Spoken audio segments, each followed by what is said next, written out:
আজকে আলোচনা করব ইন্টারমিডিয়েট অ্যাকাউন্টিং এর চ্যাপ্টার 7 ক্যাশ ফ্লো স্টেটমেন্ট নগদ প্রবাহ বিবরণী।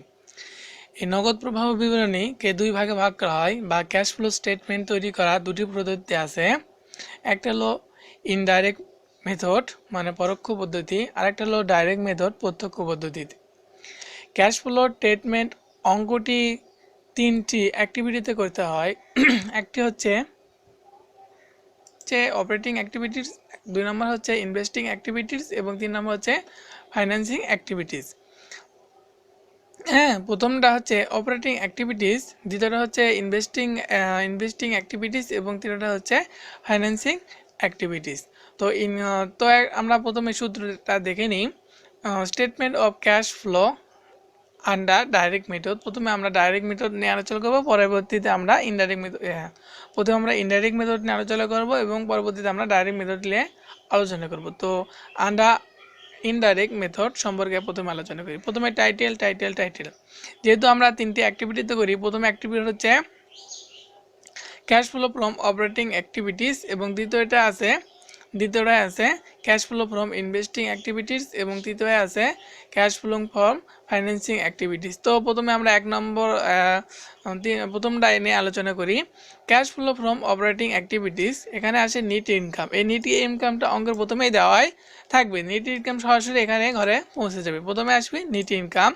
এই নিট ইনকামের থেকে নন ক্যাশ এক্সপেন্সেস গুলো অ্যাড করতে হবে নিট ইনকামের সাথে।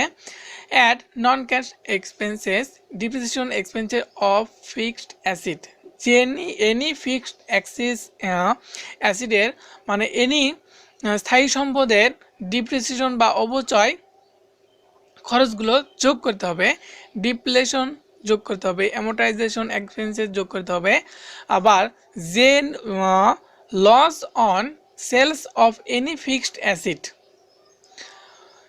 মানে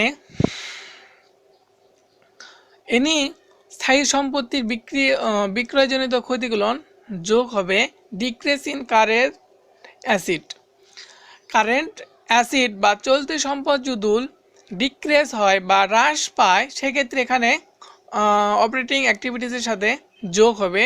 এবং ইনক্রিজ ইন কারেন্ট লাইবিলিটি বা চলতি দায় যদি বৃদ্ধি পায়, তাহলে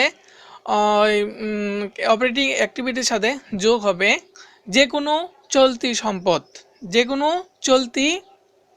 সম্পদ আবার যে কোনো চলতি দায়, চলতি সম্পদ যদি বৃদ্ধি পায়, চলতি সম্পদ যদি হ্রাস পায় সেক্ষেত্রে যোগ, এবং চলতি দায় যদি বৃদ্ধি পায় সেক্ষেত্রে অপারেটিং অ্যাক্টিভিটিসের সাথে যোগ করতে হয়। আবার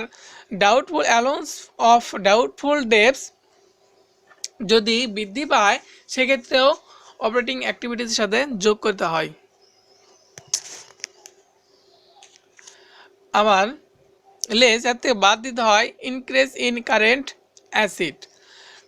অ্যাসেট যদি বৃদ্ধি পায় সেক্ষেত্রে অপারেটিং অ্যাক্টিভিটিসের সাথে থেকে বাদ দিতে হয় ডিক্রিজ ইন কারেন্ট লাইবিলিটি। চলতি দায় যদি হ্রাস পায় সেক্ষেত্রে অপারেটিং অ্যাক্টিভিটির থেকে বাদ দিতে হয় যে কোনো চলতি দায়, যেমন ওয়াইজেস পেবল, তারপরে স্যালারি পেবল, তারপরে পেবল অ্যাকাউন্ট পেবল, যে কোনো শব্দ বা যে কোনো দায় যদি বৃদ্ধি বা হ্রাস পায় সেক্ষেত্রে বিয়োগ দিতে হবে, এবং বৃদ্ধি পেলে যোগ, হ্রাস পেলে বিয়োগ। এবং যে কোনো কারেন্ট বা চলতি সম্পদ যদি বৃদ্ধি পায় সেক্ষেত্রে বিয়োগ, আর হ্রাস পেলে সেক্ষেত্রে যোগ করতে হবে। আর decrease in allowance of doubtful debt যদি বৃদ্ধি পায়, হ্রাস পায় সেক্ষেত্রে বাদ দিতে হবে। Gain on sales of any fixed asset, যে কোনো ফিক্সড অ্যাসেটের সাথে যদি গেইন বা অর্জন করা মানে আয় বোঝায়, সেলসের থেকে যদি কোনো আয় হয় সেক্ষেত্রে এটা লেস বিয়োগ দিতে হবে। তাহলে আসবে আমাদের নেট ক্যাশ প্রভিডেড অথবা ইউজড বাই অপারেটিং অ্যাক্টিভিটিস। এই প্রভিডেড কথা দিতে হয় যখন এখানে প্লাস ফিগারে আসবে, মানটা এখানে প্লাস ফিগারে আসবে, আর যখন ইউজড কথাটা দেব তখন এখানে মাইনাস ফিগারে আসবে। ইউজ কথা যখন এখানে মাইনাস ফিগারে আসবে তখন ইউজ কথা দিতে হবে, এবং যখন প্রফিটেড দিতে হবে তখন প্লাস ফিগারে আসতে হবে। তারপরে আসে অপারেটিং এক্সপেন্সের পর আসবে cash flow from investing activities. Investing activities আছে sales of any fixed asset, যে কোনো স্থায়ী সম্পদ বিক্রি করলে ইনভেস্টিং অ্যাক্টিভিটিসে চলে আসে, যে কোনো স্থায়ী সম্পদ বিক্রি করলে তাহলে ইনভেস্টিং অ্যাক্টিভিটিসে যোগ হবে। এবং sales of any trading securities, যে কোনো ট্রেডিং সিকিউরিটি যোগ মানে সেলস করলেই ইনভেস্টিং অ্যাক্টিভিটিতে অ্যাড হবে। এবং যে কোনো স্থায়ী সম্পদ যদি ক্রয় করা হয় বা পারচেস করা হয় সেক্ষেত্রে ইনভেস্টিং অ্যাক্টিভিটিস থেকে বিয়োগ হবে। যে কোনো স্থায়ী সম্পদ ক্রয় করলে বা পারচেস করলে ইনভেস্টিং অ্যাক্টিভিটি থেকে বিয়োগ যাবে। ক্যালকুলেশন করলে নিট ক্যাশ ইউজড বা ইনভেস্টিং অ্যাক্টিভিটি, যেহেতু এখানে মাইনাস ফিগার আছে সেই জন্য ইউজ কথা উল্লেখ করলাম, যেহেতু প্লাস ফিগারে আসলে তাহলে প্রফিটের কথা উল্লেখ করা হতো। তারপরে আসা যাক cash flow from financing activities. তারপরে এই ফাইন্যান্সিং অ্যাক্টিভিটিস অ্যাড করতে হবে যে কোনো issue of common share, issue of P stock, issue of short term বা sale of common stock, sale of P stock, sale of short term, বা যে কোনো কিছু বিক্রয় বা স্থায়ী সম্পত্তি বাদে যে কোনো কিছু বিক্রয় করলে বা ইস্যু করলেই ফাইন্যান্সিং অ্যাক্টিভিটিতে যোগ হয়। এবং যে কোনো কিছু payment of cash dividend, cash paid for treasury stock, cash paid for redemption of bonds বা পারচেস অফ ট্রেজারি স্টক যদুর কথা উল্লেখ থাকে সেক্ষেত্রে, বা লং মানে শর্ট টার্ম বা চলতি মধ্যে কোনো কিছু যদি ক্রয় করা হয় সেটা যদি ক্যাশে পরিশোধ করা হয় সেক্ষেত্রে, স্থায়ী সম্পত্তি বাদে যে কোনো কিছু পারচেস করা হয় সেক্ষেত্রে ফাইন্যান্সিং অ্যাক্টিভিটিতে বিয়োগ যায়। তাহলে এখানে আসলো net cash use by financing activity তিনটে, এই তিনটে যোগ করার পর আসছে নিট ইনক্রিজ ইন ক্যাশ, তারপরে আসবে cash at in beginning of period, যে ক্ষেত্রে এটা অঙ্কের মধ্যে দেওয়া থাকবে cash of beginning of period, এবং এর থেকে যোগ বিয়োগ করলে আসবে cash at the end of the period, এটাই অ্যান্সার। তো আমরা একটা অঙ্কে আসা যাক Red Corporation reported net income of 5 লক্ষ টাকা 50,000 টাকা 50,000 টাকা ইন 2009 50,000 টাকা।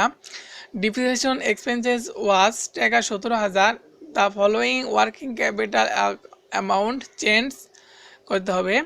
তাহলে বিবিএ এই অঙ্কটা এসেছিল বিবিএ অনার্স 2011 সালে। অ্যাকাউন্ট রিসিভেবল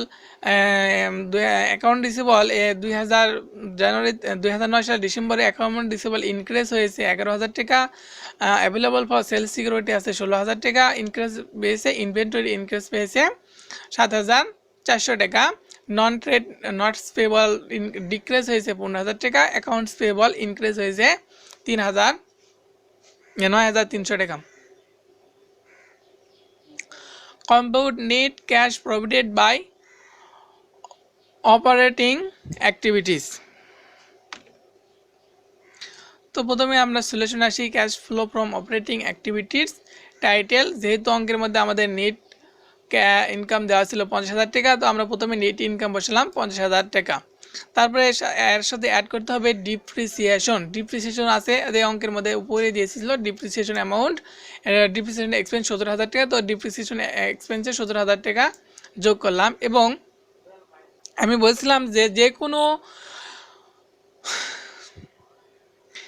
যে কোনো চলতি দায় যদি ইনক্রিজ হয় বৃদ্ধি পায় সেক্ষেত্রে অ্যাড করতে হবে অপারেটিং এক্সপেন্সের সাথে।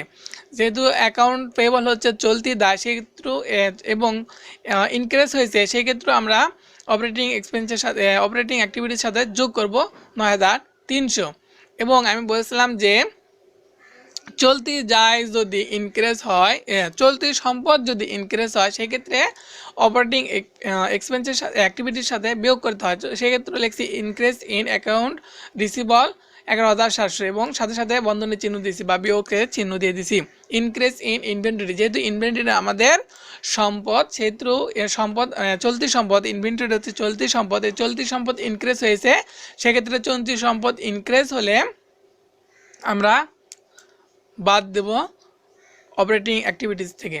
তাহলে যোগ বিয়োগ করে দেখা যাচ্ছে এখানে যোগ বিয়োগ করতে 7,900 এবং 50,000 থেকে 7,900 যোগ করলে 57,900। এটা হচ্ছে net cash profit by operating activities. আমাদের আরও একটু মনে রাখতে হবে যে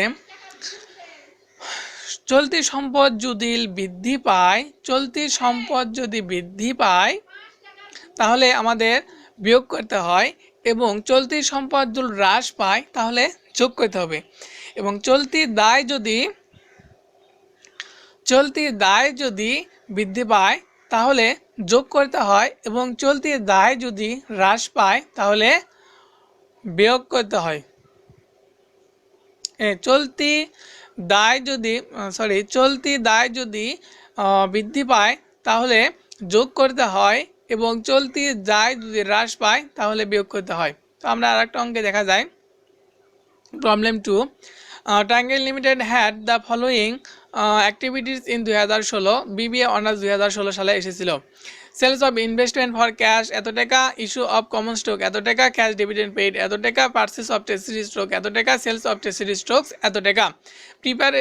prepare statement showing cash provided by financing activities. আমাদের এটা থেকে ফাইন্যান্সিং অ্যাক্টিভিটিস করতে হবে। এটা আসে বিবিএ অনার্স বি পার্টের জন্য। তো আমরা প্রথমে সলিউশন আছি Tangail limited cash flow statement for the year ended 31 December 2016। তো প্রথমে আমরা টাইটেল লিখবো, তারপরে টেকা cash flow from financing activities লিখলাম। এখন ফাইন্যান্সিং অ্যাক্টিভিটিসে প্রথমে অ্যাড হয় হলো ইস্যু, যে কোনো ইস্যু বা সল্ট বা সেলস কথা থাকলে সেগুলো অ্যাড হবে, এবং পারচেস বা যে কোনো পারচেস ট্রেজারি বা কী করে কয় ক্যাশ ডিভিডেন্ড পেইড এগুলো থাকলে সেটা বাদ দিতে হয়। তো এখানে আছে ইস্যু অফ কমন স্টক লিখলাম, ইস্যু অফ কমন স্টক 2,50,000 টাকা, এবং সেলস অফ ট্রেজারি স্টক 10,000 টাকা যোগ করলাম। এতে বাদ দেবে ক্যাশ ডিভিডেন্ড পেইড 1 লক্ষ টাকা, এবং পারচেস অফ ট্রেজারি স্টক 60,000 টাকা যোগ বিয়োগ করলে 1 লক্ষ টাকা। এটাই হচ্ছে net cash provided by financing activities. সামনের দিন সি পার্ট নিয়ে আলোচনা করব, অবশ্যই আপনারা দেখবেন। ভালো লাগলে লাইক, কমেন্ট, শেয়ার এবং সাবস্ক্রাইব করবেন।